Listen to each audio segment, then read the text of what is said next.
Obrigado por a oportunidade de poder pregar aqui, Pastor Willy. É uma grande honra. Faz poucas vezes que eu preguei em português. Eu acho que agora são 5 mais ou menos, 5 ou 6 mais ou menos que preguei em português. Então eu acho que vai melhorar cada vez. E se vocês não me entendem, só levantar uma mão que a Heidi, minha tradutora, já vai ajudar. Quando as crianças saíram, eu só dava graças a Deus, porque tem tanta criança aqui nessa igreja. Tem que ser assim, gente. Tenha mais crianças. Tenha mais crianças. Sério, como Marcos e Cris são um exemplo muito bom para vocês. Então, a gente não sei se vai chegar a esse número, mas crianças são uma bênção de Deus. Realmente são uma bênção de Deus e eu gosto muito. Mas esse não é meu tema hoje, só queria lembrar disso. Eu já não sou escravo do medo. Faz uns anos atrás, em Deutsch, em alemão, eu compartilhei meu testemunho aqui. Alguns talvez se lembrem, hoje não vou falar do meu testemunho de vida, ou todo o testemunho, vou falar de algumas coisas, mas não de toda a história. Mas minha história, resumida em 2, 3 frases, é isso. Eu fui abusado sexualmente com 6 anos de idade e algumas outras coisas me levaram para a homossexualidade. Quando eu tinha 13, 14 anos, eu descobri, eu sou homossexual e aí um medo e todo mundo vai descobrir, eu nunca vou casar e muitas mentiras do inimigo e me levaram um buraco muito feio. Mas sendo cristão, né? Eu crescendo um lar muito bom, sendo cristão, eu cresci com muito medo. E aqui nesse altar, foi aqui que eu casei. Aqui mesmo que eu casei. Aquele dia eu chorava. E muitas pessoas só achavam que eu chorava de alegria de casar. Mas para mim, a maior alegria era que Satanás, esse dia, foi vencido e que foi mostrado para Satanás que ele morreu, que ele não tem força, que ele não é nada, né? Mas tinha uma coisa nesse momento, quando eu casei aqui, que ainda estava em mim, e esse era o medo. Que algum dia as pessoas iam descobrir essa história que estava detrás, que começou quando eu tinha 6 anos, quando eu não era realmente abusado sexualmente, era mais levado para atos sexuais que outras pessoas me levaram e me fizeram. Bom, era um abuso sexual, em poucas palavras.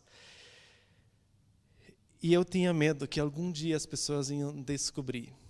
E vocês sabem que o medo é uma das maiores forças paralisantes nesse mundo.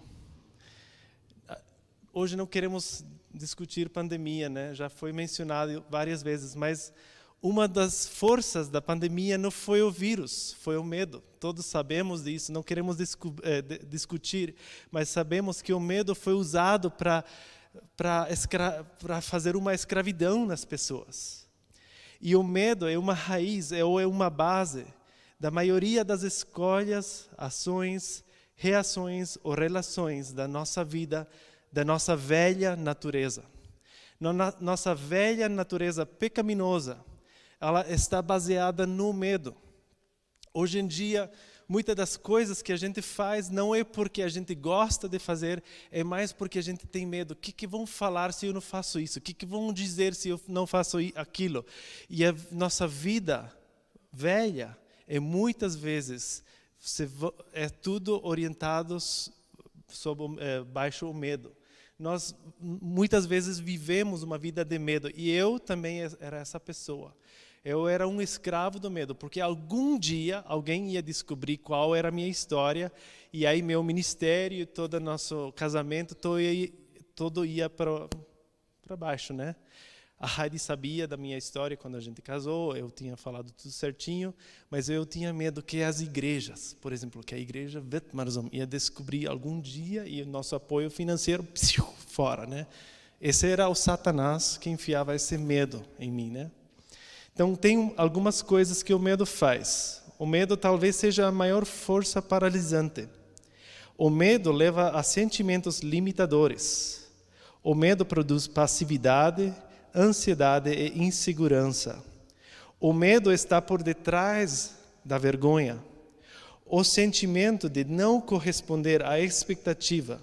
A sensação de que você é a pessoa errada. O sentimento de culpa. O medo de ser exposto. Uma sensação de não aceitação. Medo de não ser aprovado por outros ou por Deus. O medo é a raiz da condenação e acusação. Então, eu sofri muito tempo na minha vida de medo. Medo governava muitas partes da minha vida. Não era que eu não era cristão e que eu não fazia um ministério muito lindo e tudo.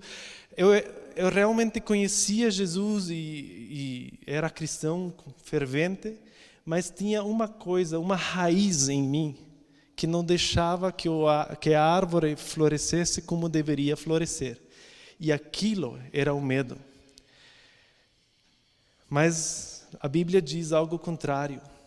A Bíblia fala de aquilo. E às vezes a gente hoje em dia já não gosta muito de falar isso, mas a Bíblia menciona isso como um espírito maligno. Em Romanos 8, 15 a 17 fala assim. Romanos 8, 15 a 17 fala essas palavras. Porque vocês não receberam um espírito de escravidão para viverem outra vez atemorizados, mas receberam o espírito de adoção, por meio do qual clamamos, Abba, Pai. O próprio Espírito confirma ao nosso espírito que somos filhos de Deus. E, se somos filhos de Deus, somos também herdeiros, herdeiros de Deus e co-herdeiros com Cristo. Se com Ele sofremos, para que também com Ele sejamos glorificados. Amém. Porque vocês não receberam um espírito de escravidão para viverem outra vez atemorizados, um espírito de medo. E infelizmente muitas pessoas sofrem de medo, de ansiedade. Tem muitos adolescentes e crianças, depois dessa pandemia, que estão com pensamentos de suicídio. É muito real. Especialmente no Canadá, eu tenho dupla nacionalidade, sou paraguaio, mas também canadense. No Canadá, o suicídio de adolescentes é muito alarmante, é muito alto. Muitos adolescentes faz 2 anos que não se encontraram com os amigos, o qual é errado, o qual colocou medo neles. Eles acham que se encontrar com uma pessoa vai matar eles. O que é isso? Isso não é de Deus. Não é de Deus, não. Então, nós não podemos viver baixo a culpa do medo, porque nós temos um outro espírito. Na velha vida governava o medo, sim, mas na nova vida não pode governar. Na nova vida governa o amor. Na Bíblia, muitas vezes, por exemplo, o clássico é 1 de João 4,18. No amor não existe medo. Pelo contrário, o perfeito amor lança fora o medo, porque o medo envolve castigo. Quem teme não é aperfeiçoado o amor. Então, no perfeito amor, todo medo é lançado fora. Na minha vida, eu sabia que eu era filho de Deus. Eu sabia que eu era herdeiro de Deus, que eu era amigo de Deus. Mas muitas coisas eu sabia só da escola dominical, o qual era muito fantástico. Eu gosto da escola dominical, mas era um saber. Eu sabia, mas meu espírito ainda não tinha sido comunicado que eu era filho de Deus em muitas áreas na minha vida. Como diz aqui, o próprio Espírito confirma a nosso espírito que somos filhos de Deus. E muitas vezes nós temos uma teologia muito boa, e eu estou em todo a favor de ter uma teologia muito boa, uma doutrina sana, de um ensino básico da Bíblia. Só que às vezes a gente esquece que esse ensino básico bom, que a gente já ensina às crianças, tem que ter Espírito Santo, tem que ter um Espírito que revela a nosso espírito que nós somos filhos de Deus. E cada história é uma história, né? Tua história é uma história e a minha é outra. Eu sofria de medo. Então, eu não sei se você sofre de ansiedade, se você não sofre nada de medo também, tudo certo.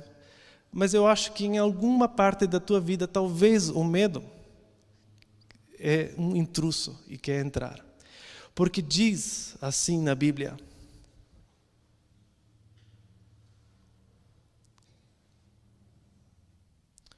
agora não.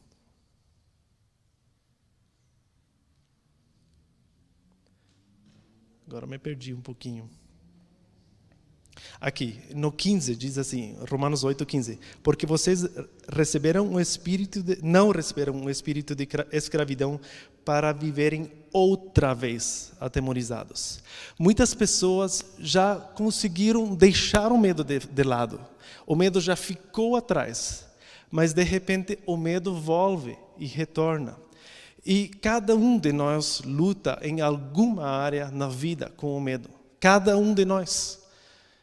Eu luto com medo de rato. Sério.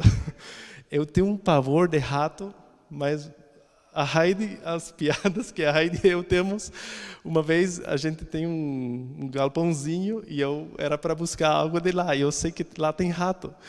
E eu entrando lá e a Heidi vem de trás. Buh! Eu quase dei um tapa nela, sério, assim, da reação, não de... Sério, eu luto com isso. Então, é um dos meus medos naturais do meu corpo, é rato. Eu odeio rato, fico longe, o cheiro, não aguento o rato. Mas isso é um medo natural.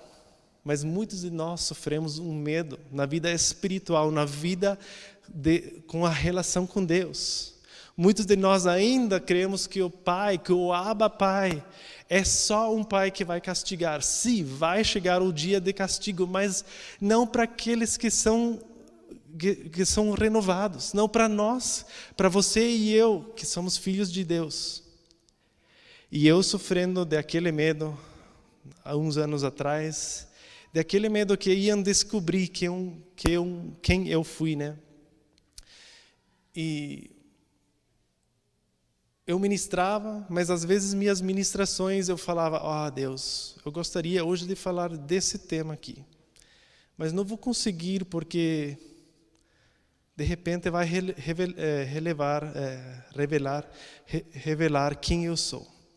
Hoje eu não vou fazer essa coisa porque não vai dar certo.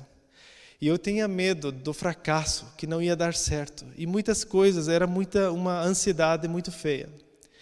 Até um dia, eu estava na minha cama, porque a Heidi estava fazendo um aconselhamento com uma menina da juventude, e como a gente não tinha escritório, eu fui para o nosso quarto.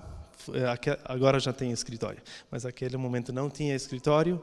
Eu fui para o nosso quarto, peguei o computador, coloquei, e era para escrever algum ata de alguma reunião. E para quem me conhece, eu odeio escrever ata. Agora, graças a Deus, tenho secretária, que é a Ana, que ela escreve agora, porque eu não gosto de escrever ata. Então, eu tinha que escrever ata para alguma reunião. E eu, estando lá no computador, só entrei no Facebook. Vou olhar que coisas tem no mundo, vou olhar notícias, vou fazer qualquer coisa, menos fazer o trabalho que era para fazer. De repente, aparece uma música. E essa música, essa mensagem daquela música, transformou a minha vida. Já não sou escravo do medo, eu sou filho de Deus. Já não sou escravo do medo, eu sou filho de Deus. Já não sou escravo do medo, eu sou filho de Deus.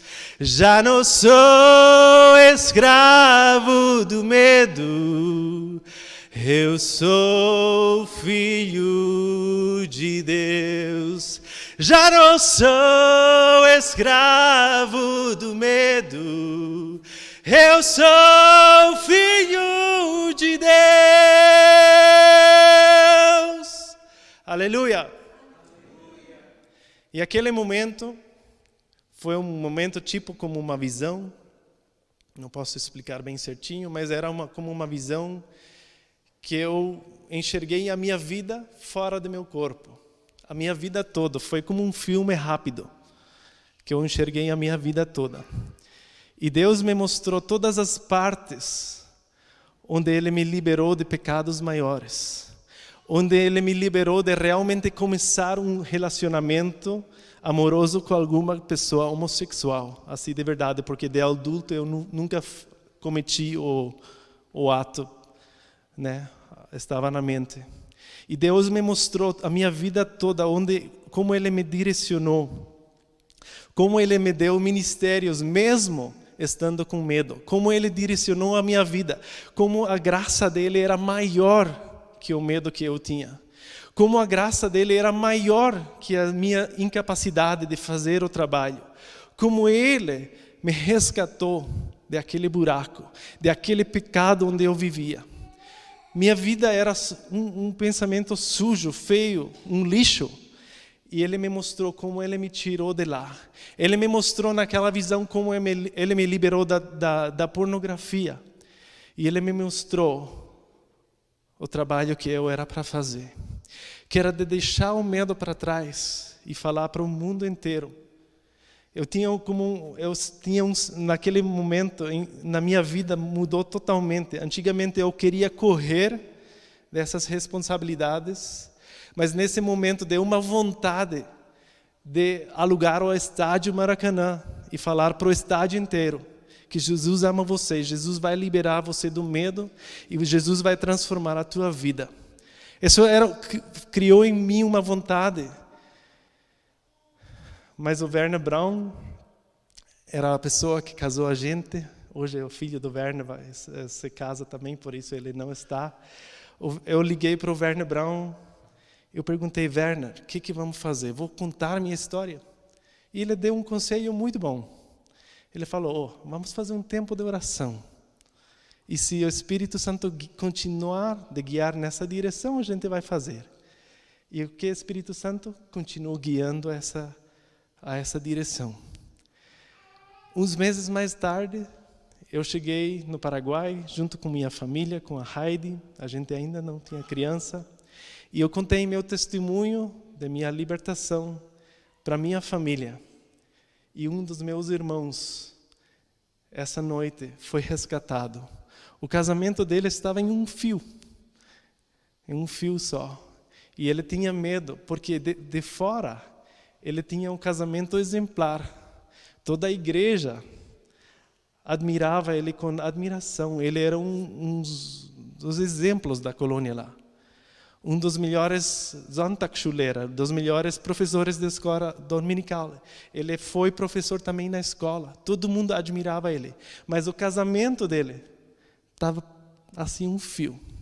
E essa noite, quando eu contei meu testemunho, o casamento dele foi restaurado. Foi o começo da restauração do casamento. Mais tarde eu consegui falar isso para muitos jovens, aqui no Brasil, fora do Brasil, lá na Bolívia. E até no México, uns meses atrás, fui convidado para o México. E muitas pessoas estão sendo restauradas até hoje em dia. De pecados sexuais, mas muitos outros pecados também. Mas qual foi a chave? A chave foi deixar o medo. Não foi a chave vencer a minha vida velha, essa foi uma das partes. Mas para mim a maior chave foi deixar o medo, que aquilo me ia governar. Depois de entender que em Cristo não tenho medo, nosso ministério começou a crescer ainda mais. Deu uma acelerada de repente. Como? Deslanchou o nosso ministério. E não é para crer ou ter um sentimento de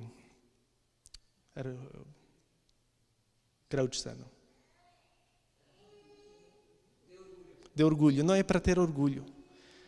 É com muito orgulho de Deus que eu posso falar isso. Que nosso ministério com Heidi e eu deslanchou nesse momento, cresceu, nunca mais parou de crescer. ter essa nova natureza, viver no amor. Como diz em 1 João 4,18, no amor não existe medo. Pelo contrário, o perfeito amor lança fora o medo, porque o medo envolve castigo. E quem teme, não é aperfeiçoado no amor. Então, qual é essa proposta? Nós devemos ser aperfeiçoados no amor. Amigo, a perfeição não é de hoje até amanhã. Eu continuo sendo aperfeiçoado, é dia após dia. Tem dias onde eu tenho muito medo de fazer algumas coisas. Por exemplo, pregar em português. Eu tremo para fazer isso. Mas eu lanço em nome de Jesus fora aquele medo, porque não me pode governar. Se eu posso falar com a Rai de português, e nossas conversas muitas vezes são em português, como eu não poderia pregar em português se eu posso conversar com minha esposa? Vocês são só gente também. E vão perdoar todos os meus defeitos. A Heidi não perdoa muito meus horrores em português que eu faço. Mas não é o amor que você tem próprio do teu corpo que vai transformar tua vida. É só o amor de Deus.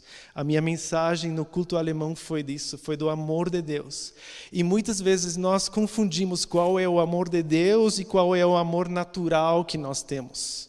E nós gostamos muito daquele amor natural que nós temos. Esse amor que ama a minha esposa, esse amor que ama meus filhos.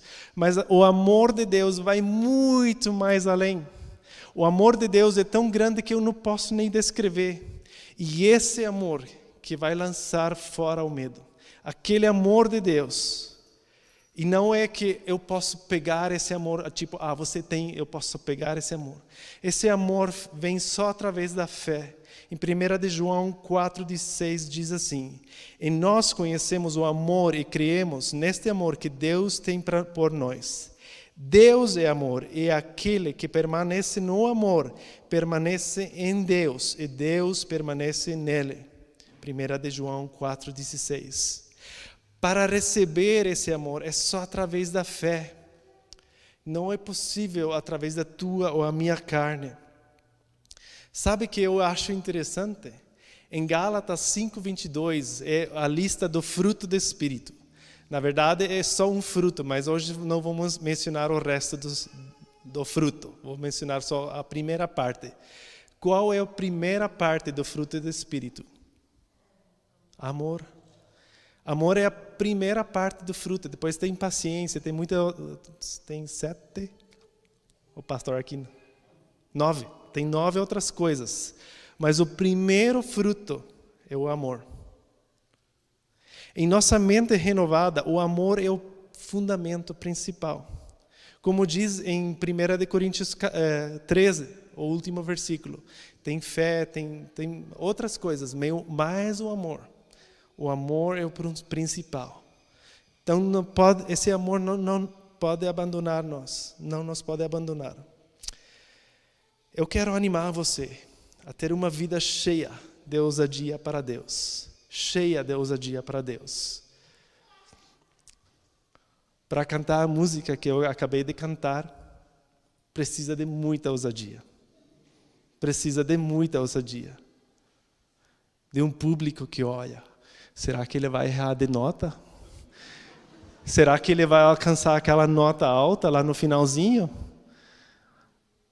Ele treinou? Nem tinha piano de acompanhamento. É mais difícil ainda. Faltou a Cris aqui. Os anjos. Mas precisa de ousadia. E eu quero animar você hoje a deixar o medo atrás. Lance fora o medo. Deixe o amor governar você e esteja cheio de ousadia. Em nome de Jesus, eu abençoo essa igreja e todos vocês. Aleluia. Amém.